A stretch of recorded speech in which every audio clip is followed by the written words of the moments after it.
Levantaré mi bandera, estando en mi país o estando allá afuera, porque para mí, mira, no existen fronteras.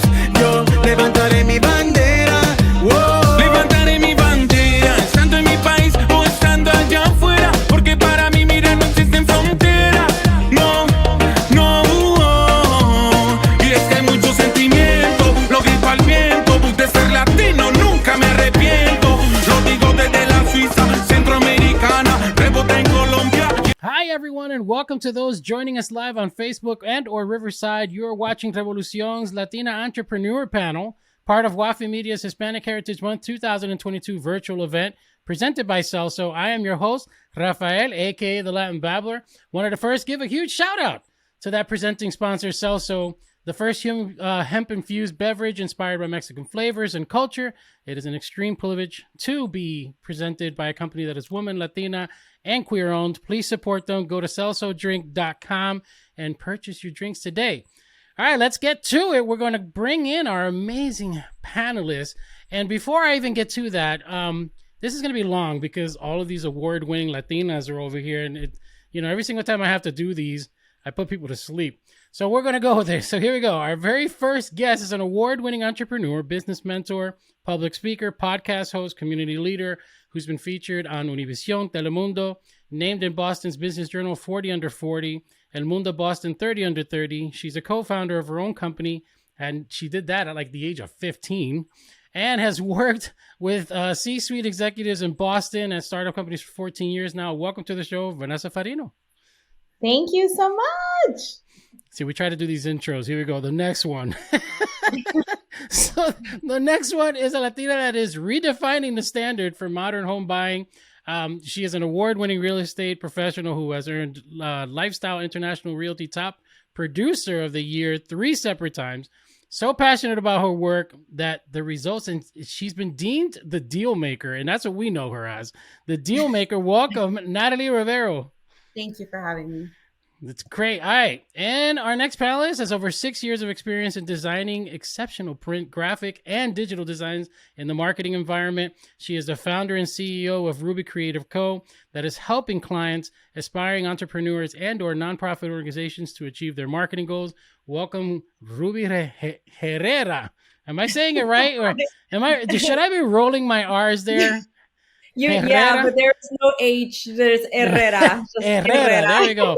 I said it in the Spanglish English way. So yeah.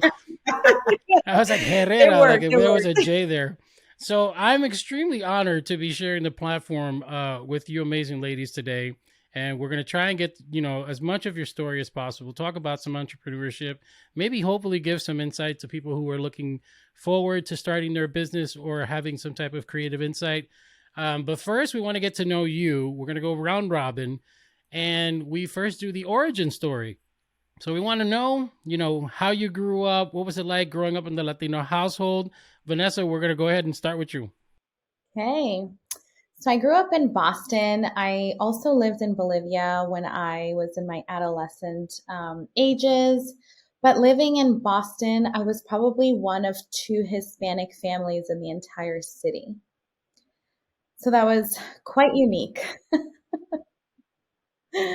But I think, growing up in Boston today, it's definitely a place where there's so much diversity. I loved living in my mom's country of Bolivia as well. And my adolescent years where I, fun fact, attended military school as well. It's definitely been a journey.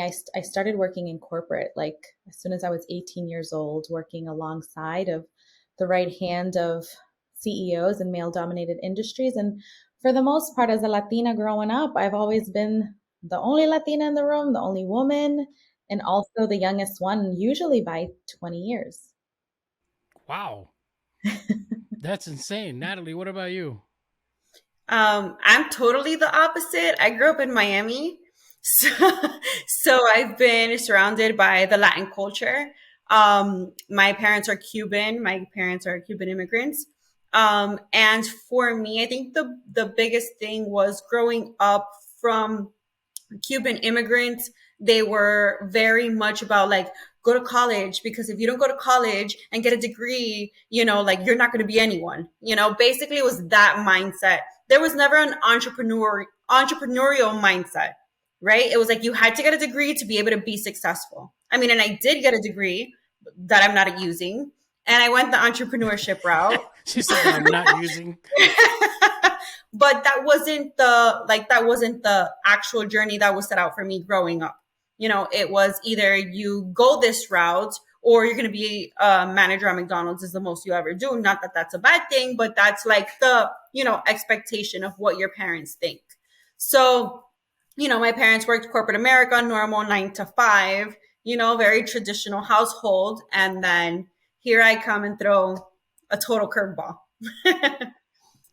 That's awesome. All right. So let's see, Ruby.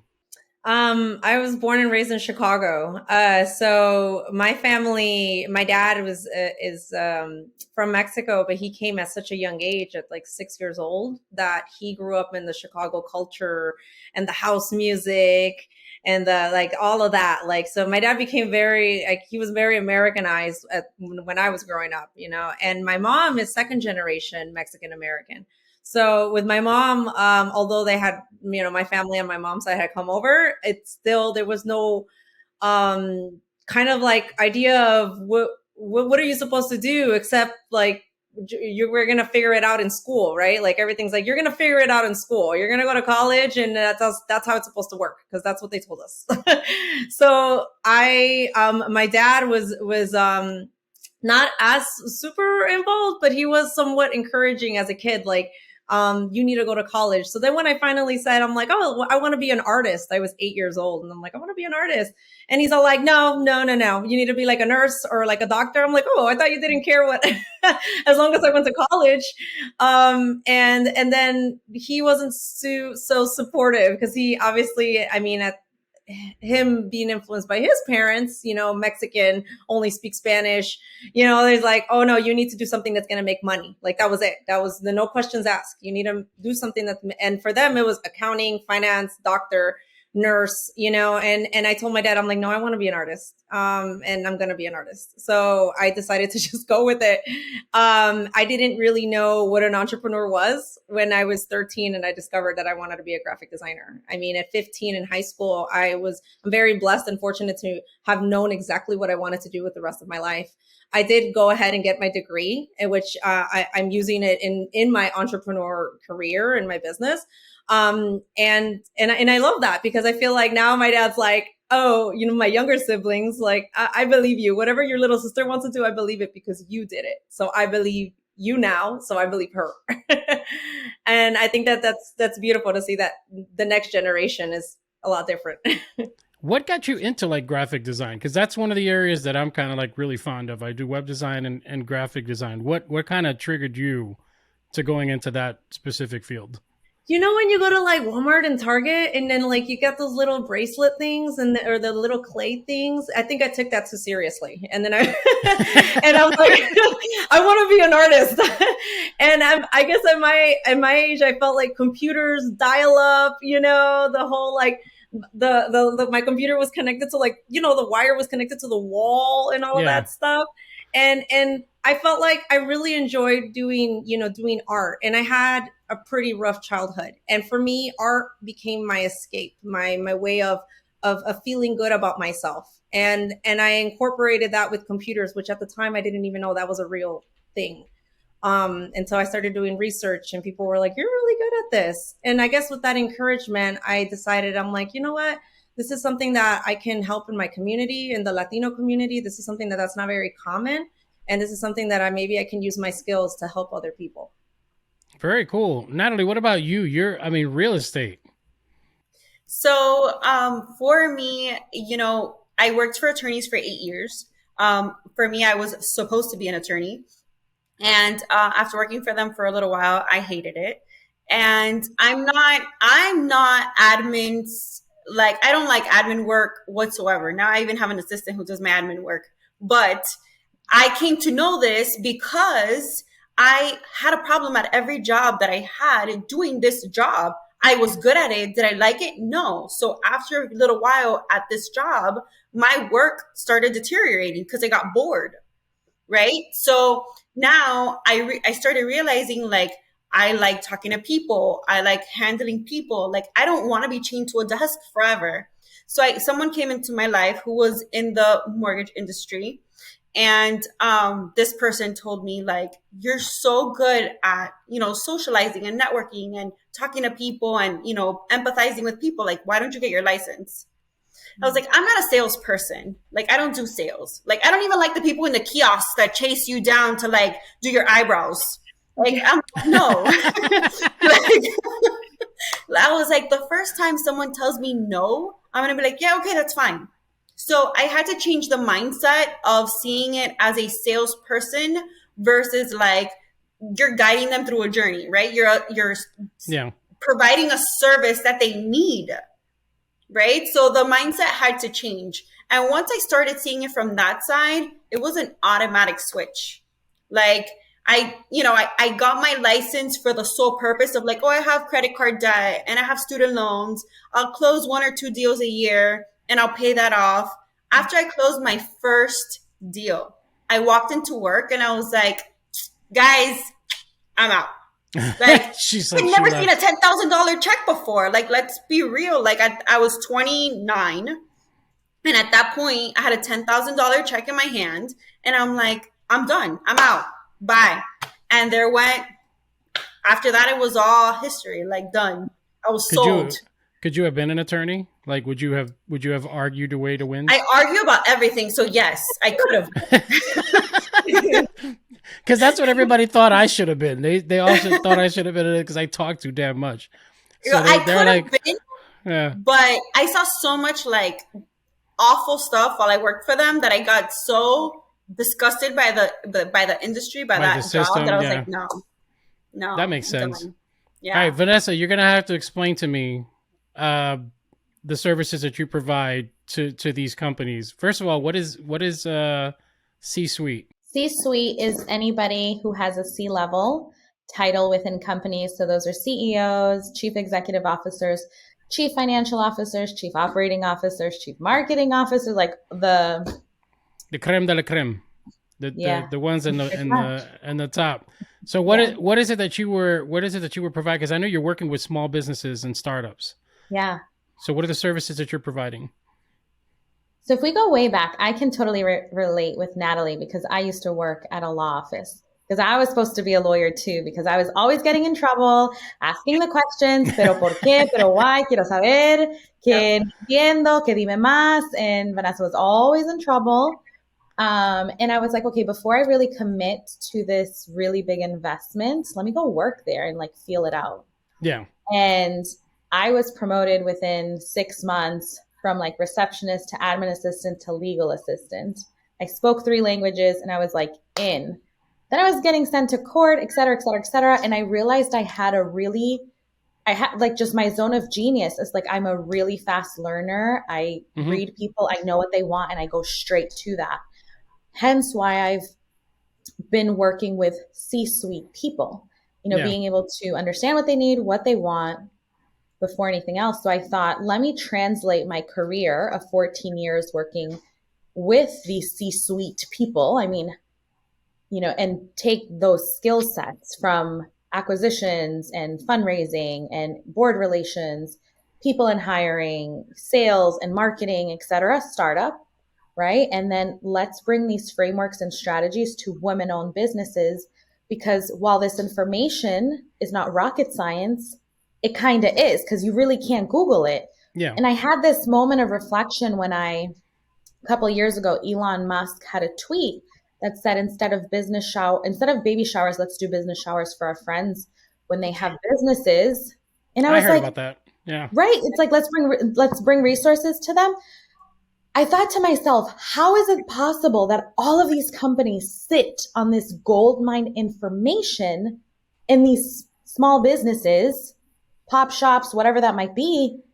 These people who actually have aspirations, dreams, it's not business transaction. It's human interaction, building relationships, que saber cómo está la abuela, que la mamá, que esto, que el otro, like it's family. I'm like, how do they not have the resources? And they're ultimately the people who are driving the communities, contributing to our economy, You know what I mean? And more than ever now, women have dropped from the workforce post pandemic. I think the status was like over 2 million. So I was like, where are they getting money? We need to make it rain. I want everybody to make it rain. And so that's ultimately how I just translated it. I'm like, I've opened up all of these business. I go to success. I get bored. Natalie, I totally relate. It's like we're hustle people, right? Not hustle, but like we're just like, go, go, go, go. How do we fix it? How do we fix it? How do we fix it? How can we be better? And I just took a little bit of all of that and I'm like, okay, we're going to provide business mentorship. I've walked the walk, had my businesses, work with CEO people. I have the 360 view. How can I go help women-owned businesses to build generational wealth and make it rain? Yeah, we were talking about the generational wealth on the finance panel, because a lot of the things that we are trying to do, especially in the Latino community lately, is to try to make sure that we're kind of not repeating the past. So, building generational wealth is something that's like really huge. I have a question with the obstacles, because I know that, for people who are trying to be entrepreneurs. So I heard that, I think it's, especially in the Latino community, we pay roughly 70% of all of the funding that goes into any business that we put into. So we're not given the same opportunities, as some of our other counterparts for as far as like commercial loans or, hands up, just even what we're doing here, there's a big difference as far as like sponsorship opportunities compared to what there are for like some other events. Did you guys feel like that was some of the obstacles that you guys ran into? I'll start with you, Ruby. Yeah, I think that because I'm the oldest in my family on both sides, on my mom's side and my dad's side. First granddaughter. I mean, my grandmother even named me because I'm the first granddaughter. So there was really no path. There was really nothing to compare yourself to than just the people that I surrounded myself with, like in school, or conversations that I had with counselors and teachers. So with that being said, it wasn't like, you need to find this resource who will help you fund this and will help you with that. I mean, like I said before, when I discovered what I wanted to do and who I wanted to be, I didn't even know I was an entrepreneur. I didn't even know that was a real thing, or that was a word, to be honest. I mean, I was just doing the thing. I was doing the thing that I love the most, working. And that's what I was doing it. And then, doing what I'm really passionate about. So, and that comes at a price. And I think that being an entrepreneur and knowing that you need to fund yourself and you need to, push through, you break your heart a lot. It's very heartbreaking, because you're constantly feeling like I'm not doing it. I'm not making it, or I'm not as good as this person, or comparing yourself, that you beat yourself up. So then it becomes even harder to be like, why am I funding this? Yeah. So that's exactly where I saw myself. It's like, why am I doing this? And then especially I had to start seeing the bank account. Yeah, but it really does have to do a lot with, that one client or that one person you're helping, or like Natalie said, you're guiding them through a journey. Because what I do is very much the same thing as well. I guide people through a journey of their brands, of how they see themselves, how they want to see themselves, So I think that just focusing on that and then just really, really feeling like there's a purpose, there's a bigger purpose, and this is bigger than me. Like, this is bigger than me. This is for my community. This is for my people. This is for my Latinos. This is for my family. Then the vision starts to become clearer. Then it's like, okay, I know it hurts right now, but it's going to pay off. Things are going to work out. So Natalie, that's how I started seeing things. What about you, Natalie? What struggles did you run into, and financially, did you have to fund yours on your own, or did you?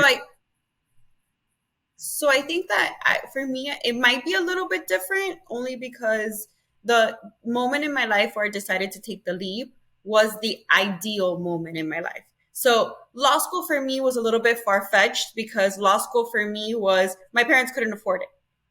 Like, in all reality, it was like I was going to have to work in order to be able to pay for law school, right? So my parents, and supposedly your first year of law school, you're not supposed to work. So there was, every reason why I shouldn't go. Now, I'll agree with Ruby that I didn't know that me going and selling real estate, that I was an entrepreneur. I didn't know what that word meant. I didn't know what that word was growing up. So when I got in, my bills were extremely low, very basic, just the minimum of the minimum. I didn't even have a car payment when I got in.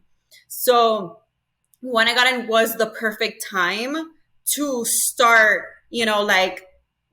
getting into it, closing a deal here, a deal there. And my bills were so low that a $10,000 check could last me 3-4 months.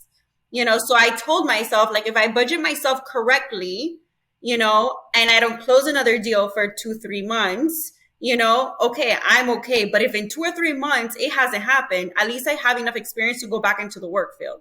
Thankfully, that's never happened, but that was the mindset at the time. Now, thankfully, I've never had that problem or had to think about going back. And for us, I've had to invest back into my business, because the more you invest, the more return you get. But at the same time, I can't count on my family for that. I'm the oldest as well, just like Ruby. I'm the oldest. I have younger siblings. I was the one that had to break all the barriers and figure it out. There's no other entrepreneurs in my family. Damn. I didn't even have friends that were entrepreneurs.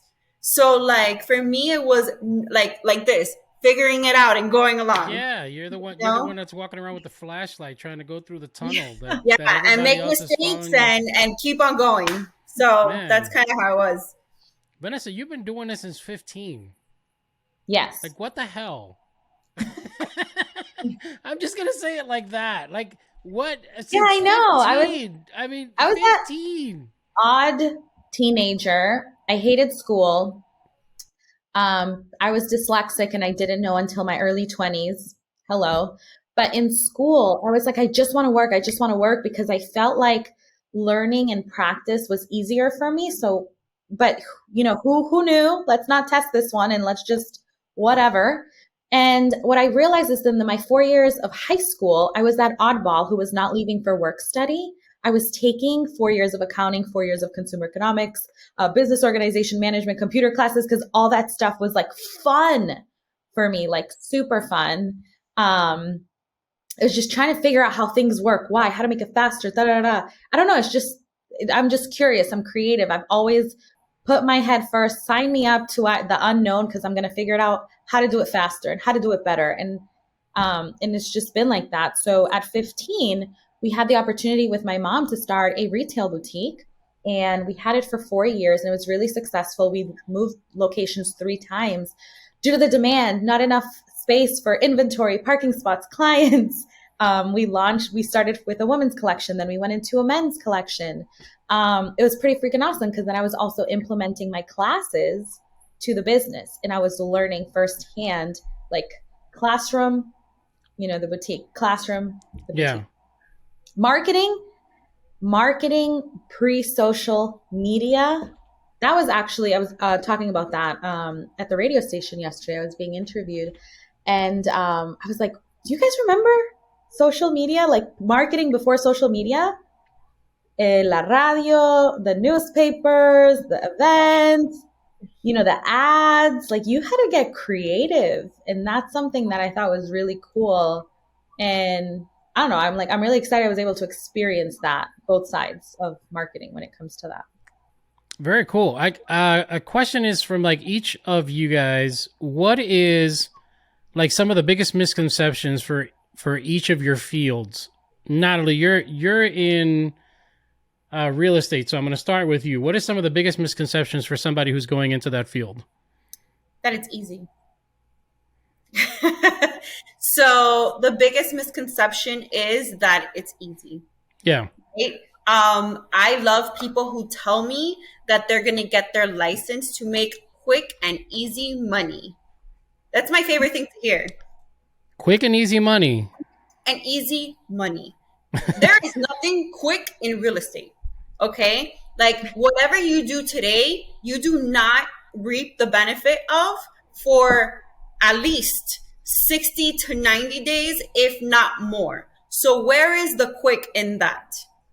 Nowhere. Now, you're talking Right? because of like escrow and things like that, right? Like what they have to go through for the house to go through. It's not only escrow, 45 days minimum. Yeah. Right?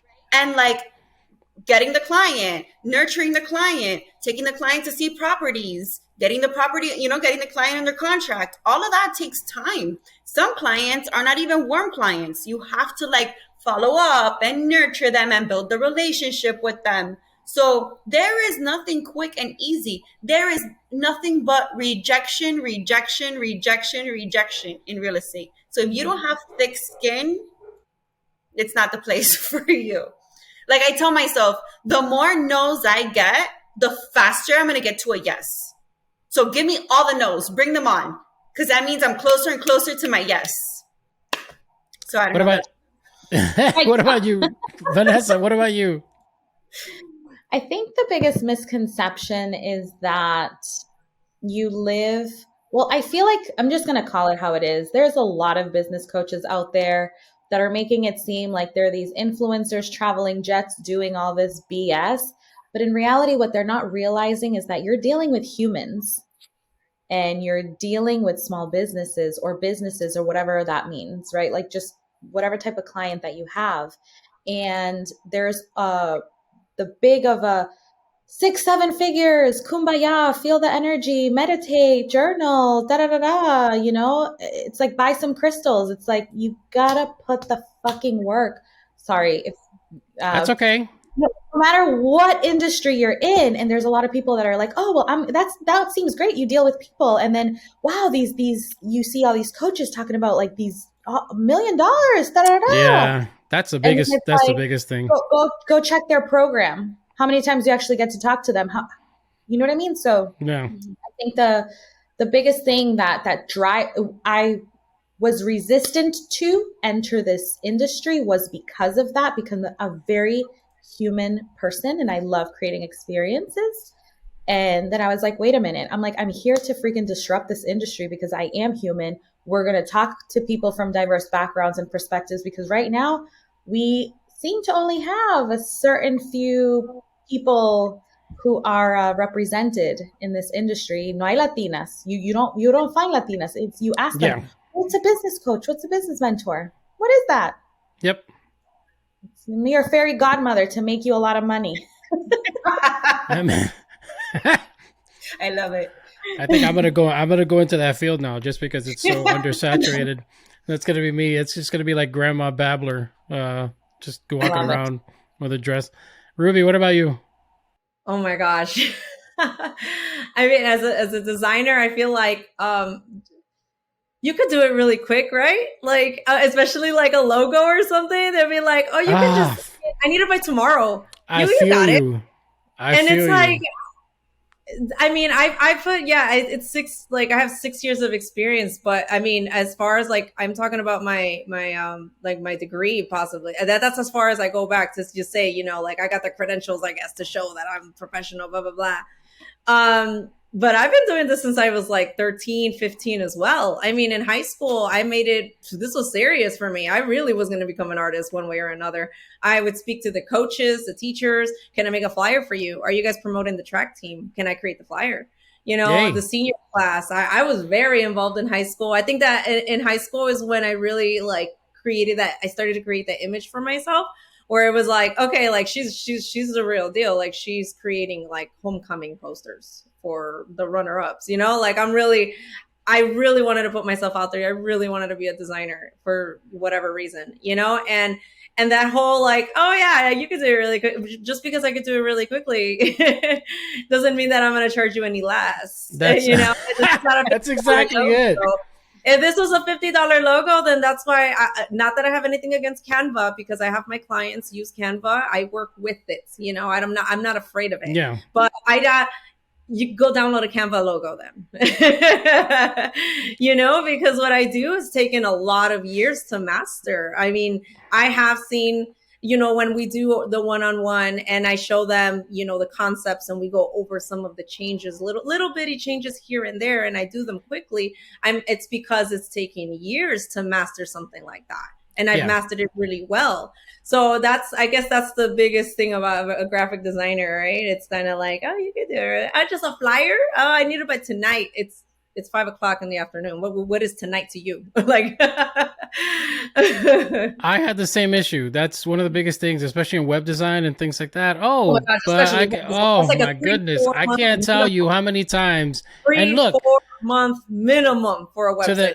To the Canva executive people, we use your product to do all of our like Instagram stuff and things of that nature. It's really great. But I mean, if you want a logo or if you want like very specialty type situations, I mean, you got to go to some of the most extensive software that's out there, and then you got to have some of the most impressive people like Ruby create that image for you. And that's what people don't understand. It took years to master the ability to save time so that we can do the product in the fastest way possible. I am not McDonald's. Yeah, they're saying.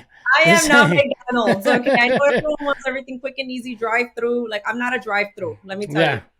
So that sounds so bad, though. I'm not a drive-through. Like, you know what? But I'm saying the reality of it, because I do feel a lot that's the biggest misconception, right? Like, you asked me, well, I'm like, it's because with places like Fiverr and like it's 1, 2, 3. Yeah, it's because they go and they see these concepts of places like Fiverr or like in Natalie. You know, they find these real estate agents who charge less for fees and this and that, but they're dealing with people who probably don't have the experience that they need to have, you know, to get the best results or the best purchase or, you know, the best guidance, you know. And I think that's the biggest issue there. The other thing within any industry, right?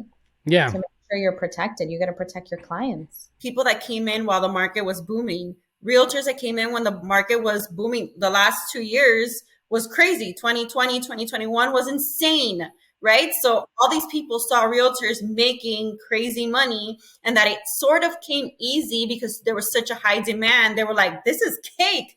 But they weren't around in 2015 when I got my license. And it wasn't like that. It wasn't the wild, wild west. You know, it was a normal market. So now they're freaking out when the market is changing because it's no longer easy where you can throw a dime and hit somebody who wants a house. Now it's not like that anymore. I don't even know where all these people are coming from. Like housing, it's more expensive to even do that process now. Like houses are more expensive, and so. But I give you guys props. Each of you are like professionals and experts in your field, and it's amazing that you guys can get that done. I'm gonna go through statistics because that's what we do. We're gonna turn around and talk about entrepreneurship, especially Latinas in the corporate world. So I was reading an article. I think it was on, Latinas in Business Inc. So it's like latinas-in-business.us, I think is the website. Says there's so few Latinas in the Fortune 500 company. Now, this is an old article. I was reading this. It's from August 2022. So it's fairly recent. Says Latinas hold fewer seats on executive boards at 500 companies, Fortune 500 companies, than any major gender or ethnic group, making up only 1%. According to the Latino Corporate Directors Association. So in 2020, the census revealed that Latinas account for over half of the country's population, which is amazing. In the past decade, for 18.7% total, 62.1 million in the workforce. And I think by 2023, it's projected 9.3%. For those of you guys who get bored with stats, you need them. Just like regurgitate these because they're very important. Still, despite the growing number, Latinas still continue to be underrepresented in the corporate world. So things like Apple, Costco, Netflix have no Latinas in the senior leadership, according to USA Today. That's as of recently. So that's pretty shameful for Apple, Costco, and Netflix. And no, I'm not looking for your sponsorship if you don't got Latinas on there. So USA Today data found that Latinas largely occupy the lower paying jobs in all of these companies. So that's where they are. All of the Latinas who are sitting there working in these companies are all, working on the underpaid jobs, 55% or 55 cents less per dollar earned, according to their, against their white, non-Hispanic men, to top it all off. What are your thoughts on those numbers? Vanessa, I'm going to start with you because I know you're going to go wild. Deep breath. Woosah! Of course, it's frustrating. I think we have to continue to share our success stories, which I want to mention that should be defined per person. So Natalie's or Ruby's success should not be, you know what I mean, affected by me. If anything, I should aspire to keep going. And I don't think we have enough role models. And of course, these companies, they're in it for the business. You know what I mean? That's the difference between small business and corporate. Corporate's there to make money. They have people to answer questions to and make people a lot of money. We don't have enough resources. We don't have enough role models. We don't have enough people sharing their stories. And ultimately, we got to keep having these conversations. That's why you are important in what you're doing today to share. Like, look, I dropped out of college. It was my choice. But I said, I'm going to define success and I'm going to like make it times 10. Yeah. So there should not be an excuse whether you go to college, you don't go to college, you get your master's, your PhD, whatever that might be, because ultimately we're only going to continue to see the same stats if we're not reaching out to our Latinas and being like, hey, dame la mano because I'm going to take you to an opportunity. And we have to continue to talk and educate women about money, right? Because culturally, I'm not going to go there, but I could go there. We come from a place where we are not financially responsible, or we're not responsible, but we don't necessarily are the ones who are head of household. Right? Yeah. I mean, you could go there. I mean, that's what this is for. I want to turn into a demon. I mean, I guess, yeah, in summary, it's like, don't fucking wait for men to pay shit for you. It's like, are you fucking kidding me? It's 2022. There you go. See, that's what I'm talking about. Yes. All right. We went there. Hey, I preach that to my daughters. So I preach that to my daughters. I'm like, do not be sustained by anybody else. Be self-sustained. Yeah. You know, that way you can rely on yourself and rely on all the, you know, progress that you do for your own. Be your own sugar mama. Figure it out and understand exactly. Don't go buy these designer bags and these, you know, celebrities and da da da da. Because quite honestly, that's not the life you want to live. You want to live your own life. And like, what legacy are you freaking trying to leave? Like, don't be empty, wasted space. We have a privilege to be here. Like, we are our ancestors' wildest dreams. I love that quote, right? But not most importantly, they've gone through so much sacrifices. I mean, come on, los Latinos en los Estados Unidos, think about all the jobs that they represent, the ones that people really don't want to do.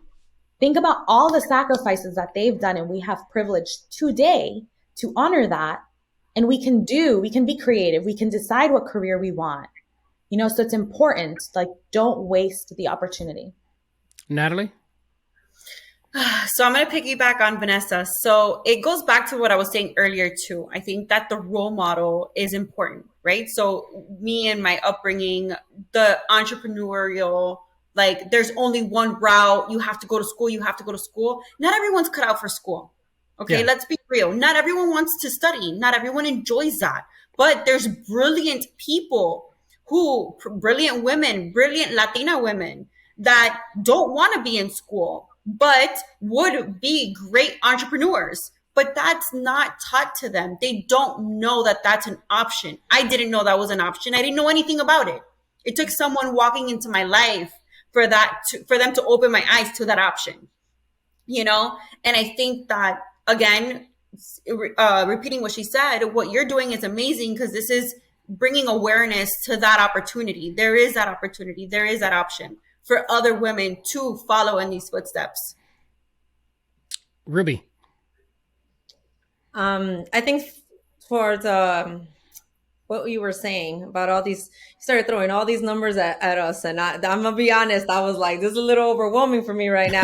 I'm about to pull out a wine bottle. Like, hold on. I do that. No, you gotta. What you gotta do is you gotta. Hey, I told everybody to bring in papers and notepads and stuff. I think that's serious. You know, but you know, there is this huge, like, there's this powerhouse of, at least maybe the people that I'm surrounding myself with, but there's this huge power community of powerhouse Latina women. And it's, and I don't know if y'all are noticing, or if you guys are noticing in the media, in the movies, in the TV shows, the House of Dragons, like, and not that I'm promoting them, right? Cause I like them, but anyway. But this women empowerment is coming up. Like, it's everywhere. It's plastered all over the place, you know? So So I'm not afraid of those numbers is what I'm trying to say. I'm not afraid of that. Like that is what it is right now, but it's going to change. And it's because they haven't met us yet. So look at that. She put it on the cake. Yeah, no, because I feel that like I had, well, in my upbringing, I had my aunt who's a broker. She's been a broker for over 25 years. So I do come from a real estate family. My father invested in real estate at a young age. So, you know, he had like 8-10 buildings when I was a kid, but he was never around. You know, it was one of those things where it was just like, Ruby, you're going to have to figure it out. You're the oldest, figure it out. And it was like, okay, yeah, I have all these people that can be super inspiring, but nobody ever sits down to teach you any of this stuff, especially in like a Latino family. I don't know what is it about a Latino family, but nobody wants to talk about it. Whatever it is, nobody wants to talk about it. We're supposed to grind. Everybody wants us to grind that shit out. Whatever it is, nobody wants to talk about it. And it's like, that's what I mean. Like when I do know the statistics, I have read the articles, I have read the reports. And like, but if anything, that should be more drive, right? Like I said, motivation, maybe because, like I said, the people that I surround myself with now, thank God that I have a group of powerful, empowering, supportive, you know, group of women who want to see each other win, you know, who are not just bickering at each other, you know, trying to like, I'm going to step on you so I can be better. Thank God we're in a generation or we can see more of that now, you know. Because I have my tias, like, I'll be like, oh, mi tia toxica. Like, no, she just bringing everyone down, you know? Even though she's, like, successful, it's like, oh, she's bringing everyone down. Like, why is she like that? I just want to be friends. You know, but I'm being real. You know, this is really the culture, you know, that I mean, at least I grew up in. I wish it wasn't like that. Maybe we would have, you know, maybe as Latinos, and at least in my family, maybe it would be different. You know, maybe we would be more money smart. I wish we were all more money smart. I wish that came from that. But you know what? I think that if I wished it and I had it, I wouldn't appreciate it like I do now. Agree with that. I think I'd agree with that statement. Just any of you guys, like you guys have a lot of friends. First of all, to give the numbers out, as far as one of the reasons I give out those numbers is because there are some people who aren't reading these articles, don't even care. And if you're going into entrepreneurship, you know, when we talk about representation, you know, when our hashtag is representation matters. And the reason for that is because it really does.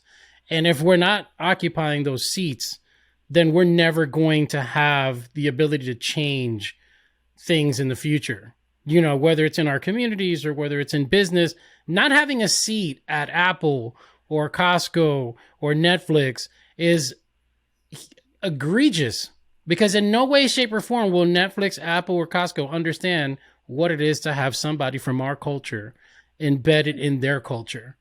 And, you know, for me, I don't know. For me, I find it very disappointing to have some of those people there. But like what Ruby's saying, it's extremely motivating to see those numbers, because then you can turn around and see, okay, well, let's start making these individuals, you know, finding the individuals who have passions for this to be able to start going down those routes. You know, because I mean, we were talking about statistics in literature, STEM. It doesn't matter where you go. We're still underrepresented, especially in the entertainment industry. -7% when it comes to leading roles. Pretty bad. All right, we're going to shift the conversation from there.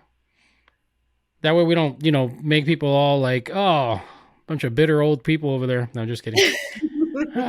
It's like, oh, all they're doing is bitching. No, just... I want to talk about Hispanic Heritage Month. It's one of the reasons why we're here. You know, when we talk about representation, we talk about, you know, our familias, our culture. I'm highly interested in what are some of the traditions that you guys have followed. I know that we focus a lot of it on these 30 days, but a lot, you know, as Latino families, we do it all year round. But this is when everybody's paying attention to us. So this is why we try to, you know, heighten the awareness. But what are some of the traditions that you guys follow in your households? I'll start with you, Vanessa. I'm actually a rebel and I don't like traditions. Really? Yeah. I don't do Christmas. I don't do Halloween, even things like that. I like to I guess the tradition that we've, you know, been disruptive to not following traditions, because it's like, if we're going to follow a tradition, let's understand why. How does it go back to the roots of our ancestors? And if it's just, you know, commercialized, then the actual tradition is we create monthly family get-togethers and do experiences. So for example, this upcoming weekend, we're going to explore the White Mountains. And we very do cool. that once a month with the family. Okay, but you're So- Bolivian, so I know. I mean, you're not making salteñas. Like, what's going on? Those there? are actually, yeah. So the Bolivian food is really hard to make because the spices that are incorporated, they're not FDA approved. So it's like Oh. you can't even get them in the country. You know what I mean? It's a tough thing to make. Yeah.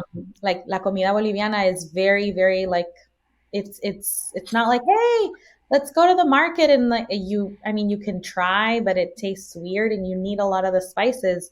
Or I mean, we have over 50 types of potatoes. You only find red or white, you know what I mean? At the market. So we do have a restaurant here in Rhode Island in Providence called Los Andes.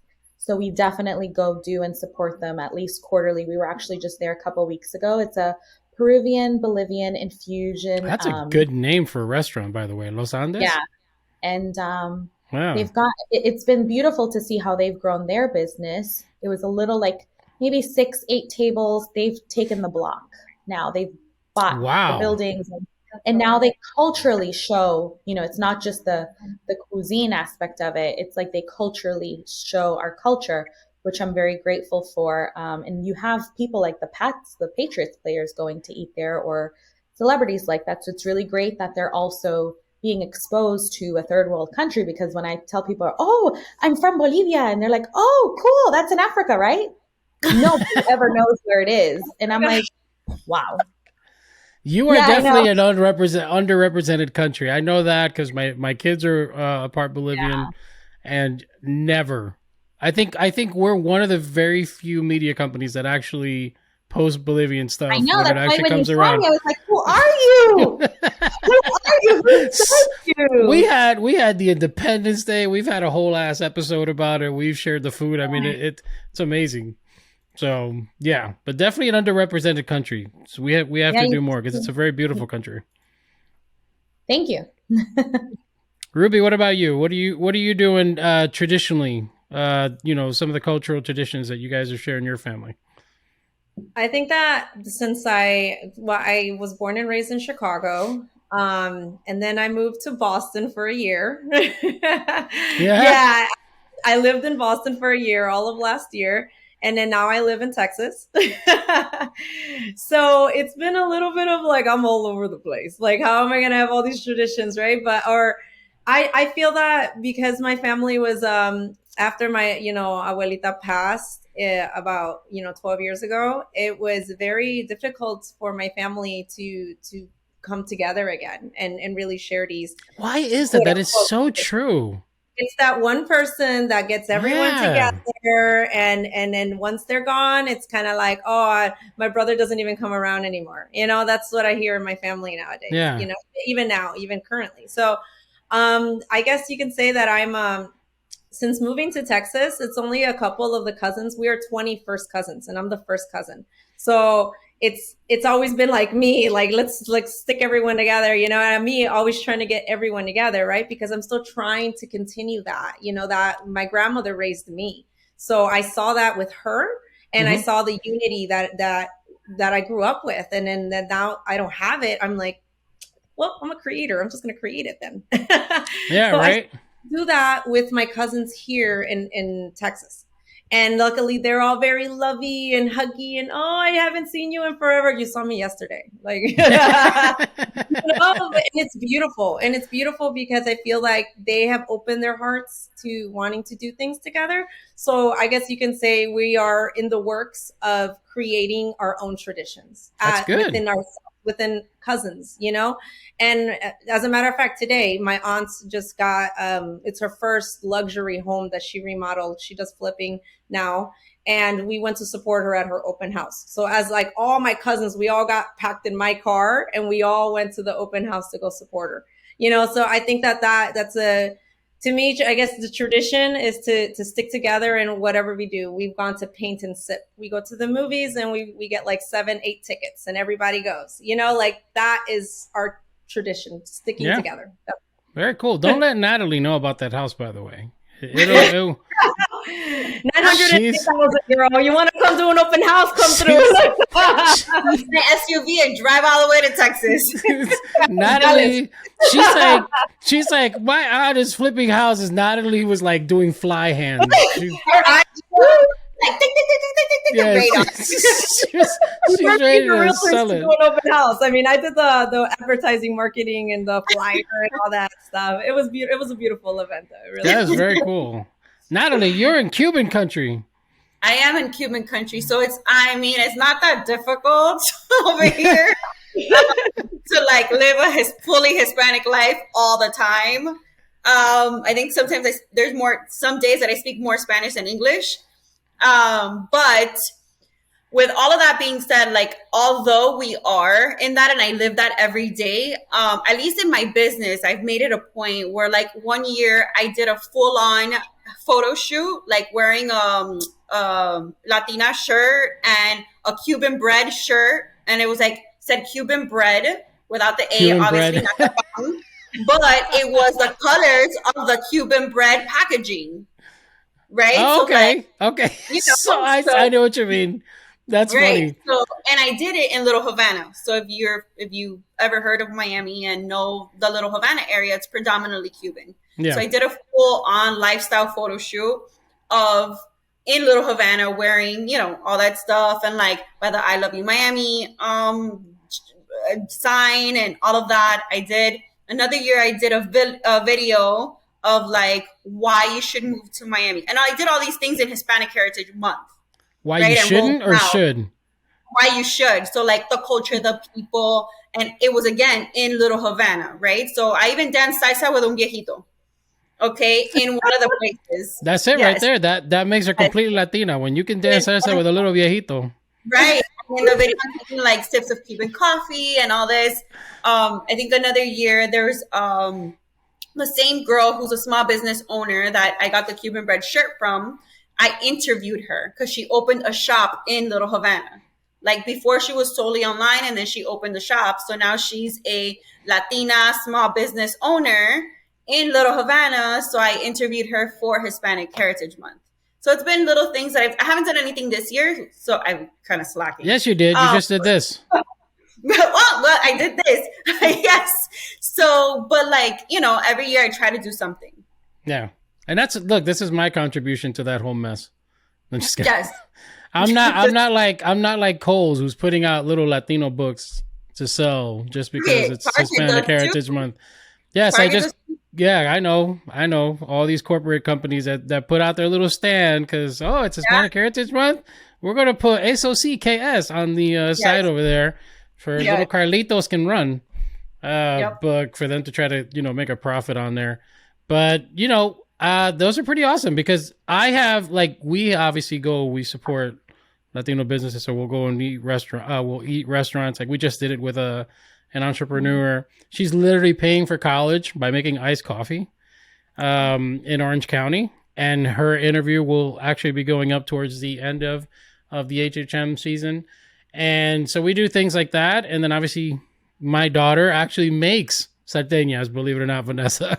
She'll turn around and she'll do the best that she can to try to get them. Yeah, and they come out so good. They come out so good. That's awesome. But yeah, for Christmas we do crazy stuff. Like we'll put an actor on the tree instead of the star. So it'll be a Christmas star, but it's actually so last year's it was Selma Hayek's face on the top of the tree. I think we have a picture of it somewhere on my Instagram account, which is kind of funny. But yeah, really cool. I mean, it's great that you guys are, sharing it in each individual way. And I think that that's important for people to understand. Like, you don't have to be walking around with, full on South American, Central American gear as you're going to the store, but just even sharing, just even a moment like this, where we're sitting there representing, our Latino communities in the best way that we can. All right, I'm gonna go around robin to try to see where people can go follow you. So Ruby, why don't you go first? If people wanted to go follow you, where would they go? I'm on Instagram and I'm also on Facebook. On Instagram, my handle is RubyCreative_co. And on Facebook, it's just Ruby Creative Co. And then you can always email me at rubyh@rubycreativeco.com. Awesome. Vanessa? Simple. VanessaFarino.com. Instagram, Vanessa Farino. You have a summit coming up, right? What's it called?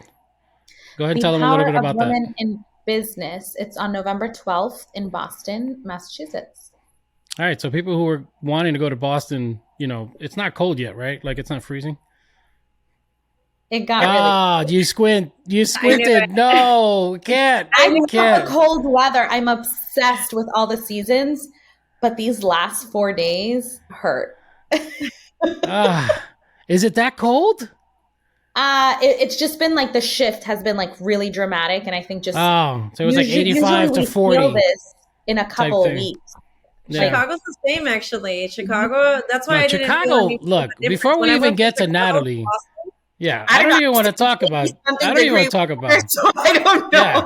The reason I went to Natalie last because she's in Miami and I'm in LA, but it starts getting a little windy. No, she's great. I've been in Chicago. I went to a boot camp there, Great Lakes, Illinois, when I was in the Navy, and I got to tell you, I will never go back for just hanging out purposes. We went there one time because my daughter wanted to do a birthday there, but I will never go back in the winter. You guys are just brutal. We got colder than the North Pole at one winter, and then sometimes we get a little crazy, and over 20 inches is okay, I guess, so it does get pretty wild. So, but when I went to Boston, it was an easy transition because I'm like, oh, I'm used to this. Like, this is normal. You guys get all this. Well, it was negative 25 degrees when I was doing push-ups in the snow. So I hate Chicago. Chicago can kiss my ass. So now that we've talked about some of the worst weathers possible between Boston and Chicago, we'll end with Natalie, who's over there in heat-infested territory. So Natalie, I'm in Texas now. Let's correct this because, I was invited to a pool party on October 1st, so 4 days ago, and I was in a pool. And there was a culture shock for me. All my friends and my new friends. Oh, that's good. They're like, this is normal. And I'm like, this is not normal. Yeah, you can't even do this in LA. This is not normal. Let me tell you. It's October 1st. All right? I'm going to bust out a sweater. This is not normal. I wear a sweater in the pool so I can feel like this is no. It's 70 degrees and Ruby's busting out her mongoose jacket. So no, I'm good out here. We're out in shorts and everyone's out here in a coat. And they're like, oh, well, I'm from Chicago. That just seals the deal with everyone. Natalie, the weather over there, and where do they follow you? Well, I will tell you that here, August sucks. It's so hot. And when you're trying to show houses, in this heat, and your makeup is falling off your face, it's not fun. Okay, it is not fun. And that is the reason I will not go back to Miami. When you're wearing heels and your feet are slipping in your shoes because your feet are so sweating, it's gross. Oh, she's painting a picture. Yeah, all in. That's what it feels like here. So I wish I could be I wish I had California weather. I'd be good with California weather. Nice. Hey, that's why I moved here. Yeah, I like that weather. That's what I want. I'm kind of jealous of you. But you can find me on Instagram, Natalie_Rivero. You can find me on Facebook, Natalie Rivero. You can find me on www.natalierivero.com. I'm on TikTok as well, but I don't remember my username. It's Natalie Rivero 4, maybe. It's not on, guys. Just look her up. I'm 40, so TikTok 37, but TikTok to me is a new thing. Okay, guys. You doing dance videos? I don't do dances. That's too much. That's funny. All right, guys. Thank you for watching our Latina Entreprenuers panel, part of Revolucion Hispanic Heritage virtual event brought to you by Wafi Media and presented by Celzo.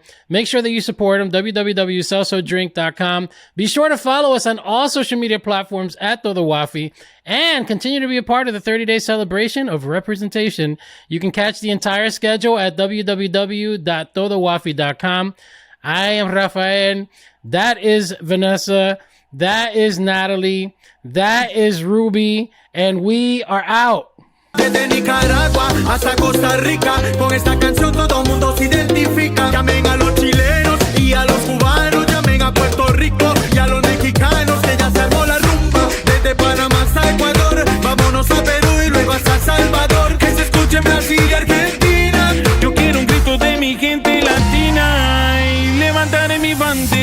estando en mi país o estando allá afuera, porque para mí, mira, no existen fronteras. Yo levantaré mi bandera.